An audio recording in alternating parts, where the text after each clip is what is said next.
Hello students, we have already seen Hooke's law, which states that within the elastic limit stress is directly proportional to the strain.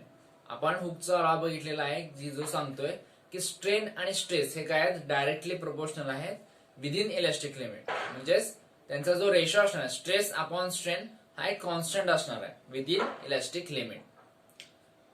मग elastic लिमिटच्या पुढे काय तर ते आज आपण बघणार आहे. सो आजचा आपला जो पॉइंट आहे त्याचं नाव आहे स्ट्रेस स्ट्रेन कर्व. ठीक आहे. सो हा आपण कम्प्लीट स्ट्रेस स्ट्रेन कर्व बघणार आहे. आपण बघा हा जो ए पॉइंट आहे इथपर्यंत ही जी स्ट्रेट लाईन आहे दिस is straight line.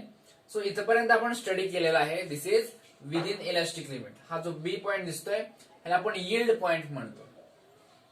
So what is yield point? After this point, if we increase the stress, the material will not return to its original dimension. म्हणजे समजा एखादं रबर आहे आणि त्याला आपण ताणतोय.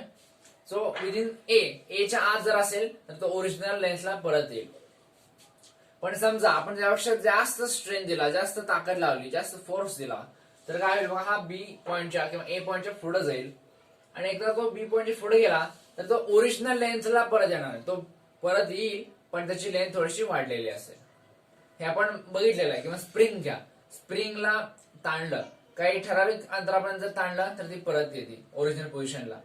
पण समजा जर आपण जास्तच फोर्स लावला तर ते परमनंटली त्याची लेंथ चेंज होती, ओरिजिनल लेन्थला ती येत नाही.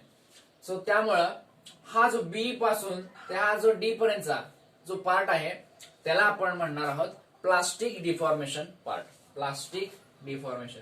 प्लास्टिक का तर प्लास्टिक मटेरियल आपण बघितले की ओरिजिनल पोझिशनला रिटर्न येत नाही आणि त्यामुळे आपण ह्याला हा जो पार्ट आहे ह्याला प्लास्टिक डिफॉर्मेशन पार्ट असं म्हणणार आहोत. सो प्लास्टिक डिफॉर्मेशन जे होणार आहे ते बी टू डी ह्या पार्ट मध्ये होणार आहे. हा जो पार्ट आहे बी टू डी यातला एक कोणताही रॅन्डम पॉइंट मी घेतलेला आहे सी. तर हा जर घेतला आपण आणि ह्याच्यात स्ट्रेस काढून टाकला तर हा ओरिजिनल पॉइंटला न येता हा काय होईल बघा हा असा वेगळ्या पॉइंटला येईल. आणि हा समजा इथे एक ई पॉइंट आहे, ह्या ई पॉइंटला तो येईल आणि आपला इथे हा डी पॉइंट आहे म्हणून ह्याच्या पुढचा ई पॉइंट घेतलाय. म्हणजे काय आहे बघा आपण सुरुवातीला काहीतरी लेंथ होती त्या लेंथ मध्ये काहीतरी चेंज जो होणार आहे तो आपण या साईडला दिसणार आहे आपल्याला. तो हा ओरिजिनल पॉइंटला परत येत नाहीये जेव्हा आपण स्ट्रेस काढून घेतोय आणि त्यामुळे हा आपल्याला याला आपण हिस्टेरिसिस लूप पण म्हणतो. Elastic hysteresis. तो ह्याचा अर्थ काय की ह्याच्यात काहीतरी एरिया कव्हर होतोय, हा ओरिजिनल पोझिशनला येत नाहीये, त्याला आपण हिस्टेरिसिस असं म्हणणार. Elastic hysteresis. मग आता तुम्हाला लक्षात आलं असेल की काही मटेरियल हे जास्त ताणले जाऊ शकतात, काही नाही जाऊ शकत. तर हे कशावरून ठरवायचं तर त्यांचा जो स्ट्रेस स्ट्रेन कर्व आहे त्याच्यावरून. जे मोस्ट ऑफ द मेटल्स आहेत, जे धातू आहेत ते त्या सगळ्यांचा हा जो पॉइंट आहे ए हा पॉइंट हा खूप वरती आहे. ते जास्त ताणले जाऊ शकतात आणि पुन्हा रिटर्न येऊ शकतात. त्यांचा हा जो बी टू डी हा जो कर्व आहे हा पण मोठा आहे. सो हे सगळे जे असे मेटल्स आहेत हे आपण त्यांच्या तारा बनवू शकतो, ते लगेच तुटत नाहीत. हा जो पॉइंट आहे डी ह्याला आपण फ्रॅक्चर पॉइंट म्हटलेला आहे. म्हणजे काय आता इथूनच बघा इथून काय होतंय हा समजा एफ पॉइंट आहे, इथून काय होतंय समजा आपण स्ट्रेस कमी जरी केला तरी काय होतं त्याची लेंथ वाढत चाललेली आहे. ठीक आहे. स्ट्रेन वाढत चाललेलं आहे म्हणजेच लेंथ चेंज होते आपोआप. म्हणजे हे एका पॉइंट पर्यंत येते आणि पुन्हा तुटत येते आणि त्यामुळे ह्याच्या पुढचा जो ग्राफ आहे तो आपण काढू शकत नाहीये. तर हे जे मेटल्स आहेत आपले ते सगळे आपले डक्टाईल किंवा मेलिएबल आहेत. म्हणजे काय तर त्याच्यापासून आपण स्ट्रेस देऊन त्याच्यापासून तारा लांबच्या लांब तारा तयार करू शकतो किंवा त्याला ठोकून पत्रा तयार करू शकतो, पातळ पत्रा अगदी तयार करू शकतो. तुम्ही काचेचा असं ठोकून पत्रा बनवू शकता का? नाही, काच तुटून जाईल ना. किंवा लाकडापासून असं तयार करू शकता का? तर काच किंवा जी मटेरियल असे त्याच्यापासून आपण पत्रा बनवू शकत नाही की ब्रिटल मटेरियल. ब्रिटल म्हणजे काय तर त्यांचं जे इलास्टिक लिमिट आहे ते त्याच्या आतच त्यांचा डी हा पॉइंट आहे. म्हणजे हे आपण पूर्ण काढलं त्याच्यानंतर हा पूर्ण इलास्टिक रिजन आहे, हा प्लास्टिक रिजन आहे आणि त्याच्यानंतर आपल्याला हा फ्रॅक्चर पॉइंट येतोय. पण काचेच्या बाबतीत असं आहे की त्याचा जो डी हा पॉइंट आहे हा इलास्टिक लिमिटच्या आतच आहे, त्याला प्लास्टिक डिफॉर्मेशन होत नाही. ठीक आहे, आणि त्याला आपण अशा पॉइंट्सना आपण ब्रिटल पॉइंट्स असं म्हणतो. आणि ज्यांचा हा असा पूर्ण कर्व आहे ह्या अशा पॉइंटला आपण डक्टाईल म्हणतो, की ज्यांच्यापासून आपण तारा किंवा मेलेबल म्हणजे पत्रा बनवू शकतो. असे सगळे जनरली मेटल्स असतात. यानंतर आपला जो पुढचा पॉइंट आहे तो आहे स्ट्रेन एनर्जी.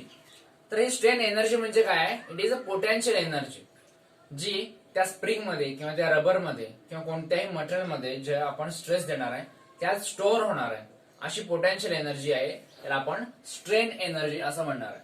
तर त्याचं आपण एक छोटंसं डेरिव्हेशन बघणार आहोत. हे आपण टेन्साईल स्ट्रेस आणि टेन्साईल स्ट्रेन ह्याच्यासाठी बघूया, कारण आपल्याला यंग्स मॉड्युलस माहिती आहे.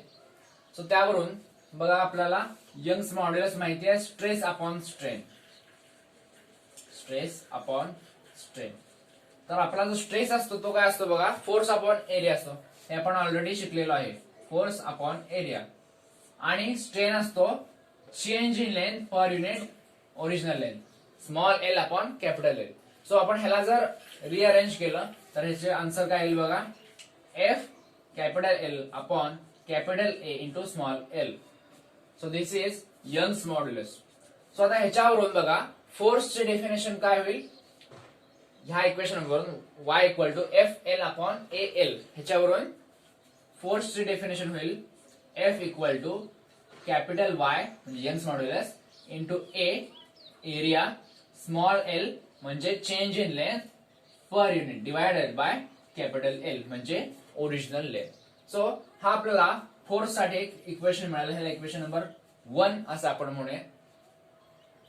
समजा आपण हे एल च्या ऐवजी आपण समजा एक्स घेतलं, म्हणजे चेंज इन डिस्टन्सच आहे तो, पण ऍट अ सर्टन टाइम. ठीक आहे, सो आपण काय घेऊया, F is equal to Y A X upon L.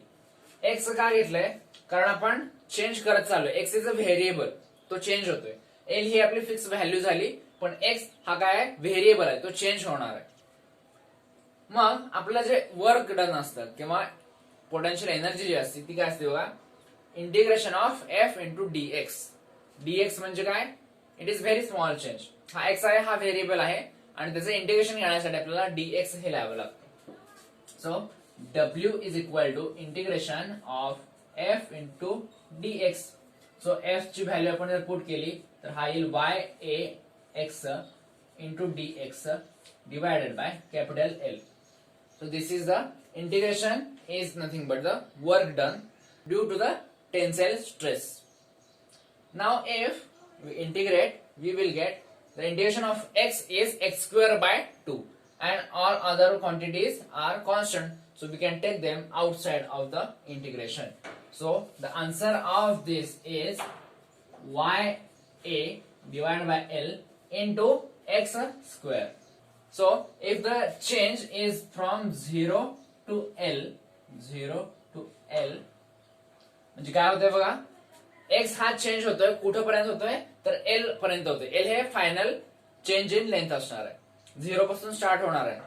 So ह्याला आपण लिमिट म्हणतो. सो हे लिमिट आपण एक्स स्क्वेअर बाय 2 मध्ये पुट केल्यानंतर काय होईल बघा, हे होईल L square divide bye 2.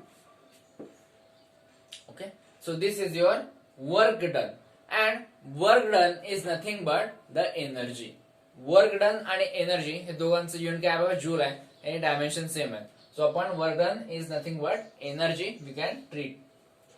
So आपल्याला काय मिळालं बघा, work done equal to Y A small L square upon 2L. तर मग work done per unit volume काय असेल बघा, आपण ह्याला व्हॉल्यूम न जर डिवाइड केलं तर काय होईल, W अपॉन व्ही लिहितो. So Y A L square upon 2 capital L divide by volume. Volume म्हणजे काय असतो, एरिया इंटू लेंथ असते. सो इथं मी काय करतो, एरिया इंटू लेंथ करतो. ठीक आहे, सो हा एक एरिया कॅन्सल होऊन जाईल, आणि हा जो स्मॉल एल आहे ह्याचा स्क्वेअर होईल.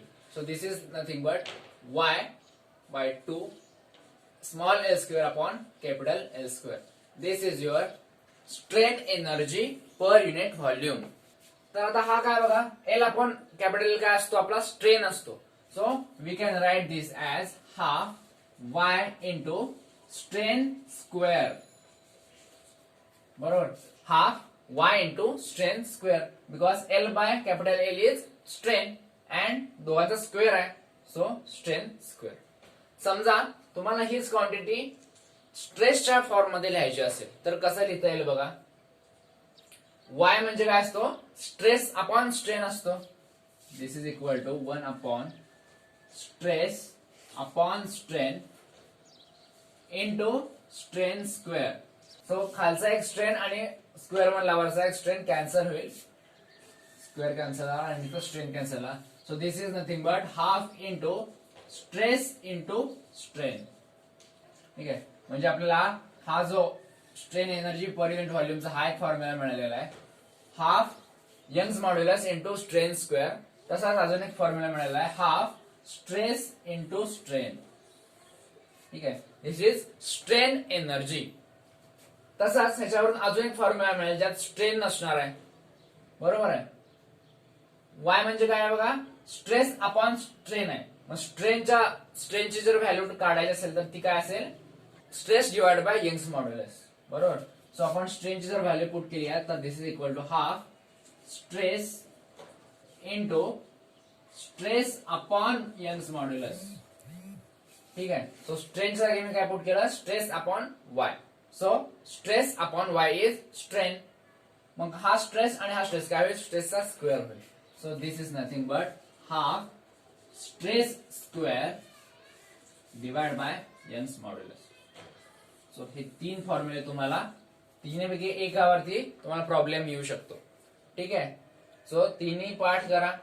Strain energy equal to half stress into strain घेऊ शकता, किंवा यंग्स मॉड्युलसच्या भाषेमध्ये half Young's modulus into strain square और half stress square upon Young's modulus. Okay, thank you.